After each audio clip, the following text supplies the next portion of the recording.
નમસ્કાર મિત્રો, આજે ફરીથી તમારા માટે એક ગણિતનો દાખલો લઈને હું આવ્યો છું. તો સૌપ્રથમ અહીંયા જોઈએ તો કોઈ પણ એક સંખ્યામાંથી 60% માંથી 60 બાદ કરતા જવાબ 60 આવે છે. તો તે સંખ્યા કઈ? તો આપણે અહીંયા સૌપ્રથમ એક સંખ્યા ધારીએ. ધારો કે તે સંખ્યા x છે અને તેના 60% એટલે 60 ના છેદમાં 100, 60 ના છેદમાં 100 અને એમાંથી 60 બાદ કરવાના છે અને જવાબ આવે છે 60. તો મિત્રો આપણે આ સમીકરણ બનાવ્યું.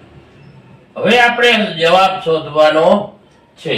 કોઈ પણ એક સંખ્યા 60% માંથી બાદ કરતા 60 જવાબ આવે તો આપણે એને સમીકરણ બનાવ્યું. હવે આપણે સૌપ્રથમ 60 પ્લસ છે સામે જવા દઈએ તો પ્લસ થઈ જશે.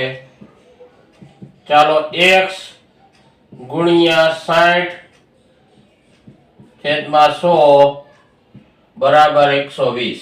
ચાલો હવે ઉપર અહીંયા 60 છે ઉપર ગુણાકારમાં છે તો નીચે જાય તો ભાગાકારમાં અને 100 ભાગાકારમાં છે સામેની સાઈડ જાય તો ગુણાકાર. 120 ગુણ્યા 100 છેદમાં 60. એક શૂન્ય ગયું અને 6 1 6 6 2 12. આપણે સાદું રૂપ આપ્યું. હવે સાદું રૂપ આપ્યા તો 2 ગુણ્યા 100 એટલે 200. અહીંયા x બરાબર 200 રૂપિયા આવે.